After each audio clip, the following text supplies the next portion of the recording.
రాష్ట్రంలో ప్రతి ఇష్యూలో ఈరోజు కుట్ర చేస్తుందని చెప్పి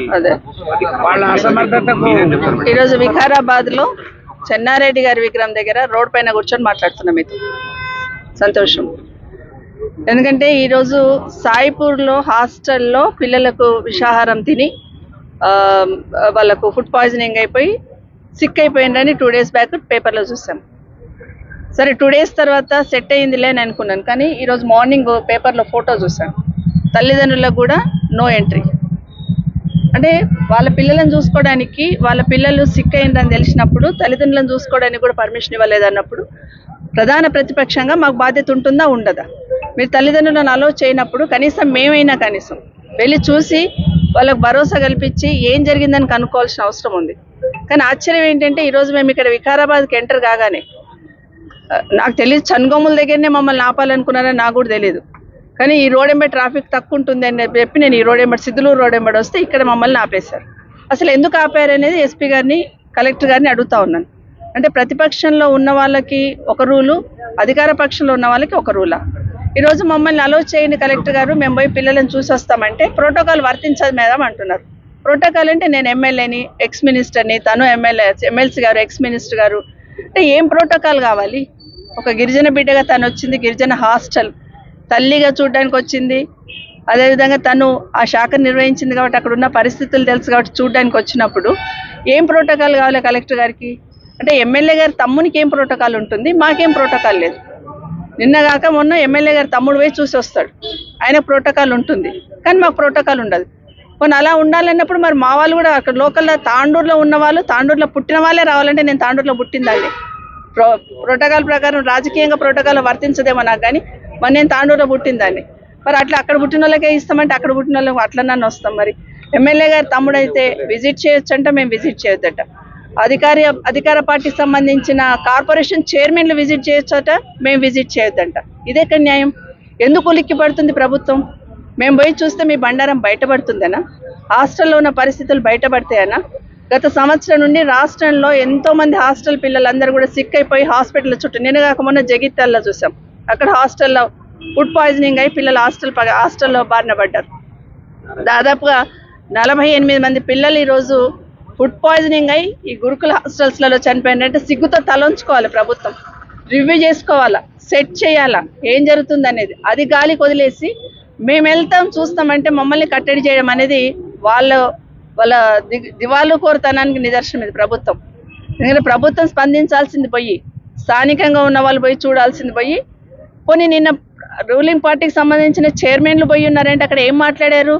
ఫుడ్కి సంబంధించిన జాగ్రత్తలు తీసుకుంటామనో, లేకపోతే హాస్టల్ ఉన్న పిల్లలకి హాస్పిటల్ వసతి కల్పిస్తామని చెప్పాల్సిన అవసరం ఉంది. కానీ కలెక్టర్ గారికి నేను సూటిగా ఒకటే అడుగుతున్నాను, పిల్లలు సిక్ అయి ఉంటే తాండూరులో హాస్పిటల్ ఉంది, వికారాబాద్లో హాస్పిటల్ ఉంది, ఎందుకు హాస్పిటల్లో ట్రీట్మెంట్ ఇవ్వకుండా హాస్టల్లో ఎందుకు ట్రీట్మెంట్ ఇప్పిస్తున్నారు కలెక్టర్ గారు? ఈ ప్రభుత్వం ఖచ్చితంగా సమాధానం చెప్పాలి మాకు. ఎందుకంటే హాస్పిటల్ తీసుకెళ్లి ట్రీట్మెంట్ ఇప్పించాల్సింది పోయి ఒక సర్జన్ అక్కడ పెట్టి మేము ట్రీట్మెంట్ ఇప్పిస్తున్నామని చెప్తా ఉన్నారు. ఎందుకు హాస్టల్లో ట్రీట్మెంట్ ఎందుకు ఇప్పిస్తున్నారు, హాస్పిటల్లో ఎందుకు ఇప్పించలేకపోతున్నారు అనేది మాకు సమాధానం చెప్పాల్సిన అవసరం ఉంది.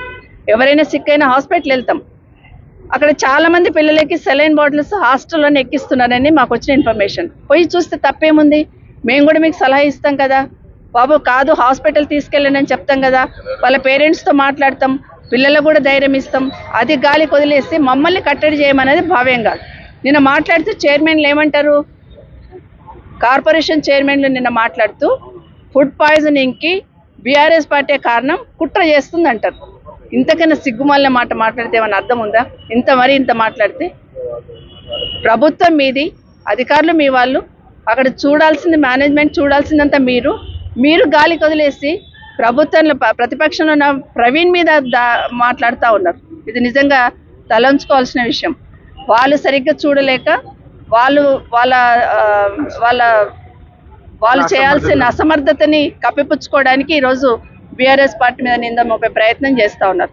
రేపు భవిష్యత్తులో మాకేమనిపిస్తుందంటే, మా పోలీస్ డిపార్ట్మెంట్లకు అదే రిక్వెస్ట్ చేస్తుంది. అందుకని రేపొద్దున కాంగ్రెస్ పార్టీకి సంబంధించిన మంత్రులు కానీ, ఎమ్మెల్యేలు కానీ, ముఖ్యమంత్రి కానీ తట్టుదా కింద పడితే కూడా బీఆర్ఎస్ పార్టీ కుట్ర చేసింది అంటారేమో, అక్కడికి తీసుకొస్తారేమో, కేసు పెడతారేమో.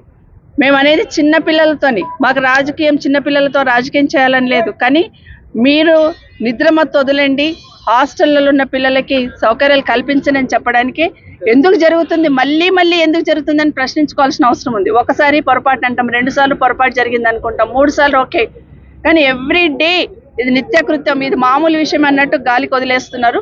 విద్యాశాఖ ఉంది గౌరవ ముఖ్యమంత్రి గారి దగ్గర. ముఖ్యమంత్రి గారు కనీసం ఇప్పటికైనా తేరుకోండి, ఇప్పటికైనా రివ్యూ చేసుకోండి.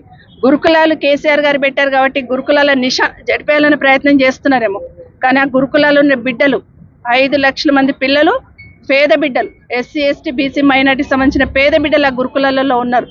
గురుకులాల నిశాన జడిపేయాల, గురుకులాల మీద ఒక ముద్ర వేసే ప్రయత్నం చేయాలనే ప్రయత్నం చేస్తున్నారేమో. ఇది ఆ పేద బిడ్డలకు అన్యాయం చేసినట్టు అవుతుంది.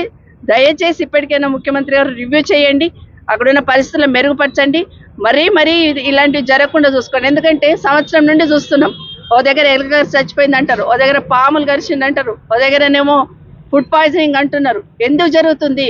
గత 10 సంవత్సరాల నుండి లేని సిస్టమ్ ఇప్పుడు ఎందుకు డెవలప్ అవుతుంది? గత 10 సంవత్సరాలు కూడా ఇదే పిల్లలు ఉన్నారు కదా హాస్టల్స్లలో, వాళ్ళు ఎంతో బాగా ఉన్నత శిఖరాలు ఆధిరోహించిన పిల్లలు అందులో చదివి ఉన్నారు కదా.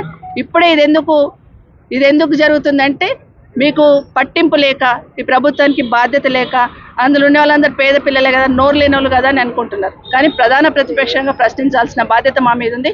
ఇప్పటికైనా మమ్మల్ని అక్కడ విజిట్ చేయనియండి, పిల్లలను కలవనియండి, పిల్లలు చెప్పింది వింటాము, కలెక్టర్ గారి దృష్టికో గౌరవ మంత్రి గారి దృష్టికో తీసుకెళ్తాం తప్పిస్తే దీంట్లో రాజకీయం చేయడానికి ఏం లేదు. కానీ మేము కూడా భరోసా కల్పించే బాధ్యత తీసుకొని వెళ్ళాలనుకుంటున్నాం. మమ్మల్ని అలౌ చేయండి, తాండూరు వెళ్ళి విజిట్ చేసి వస్తాం.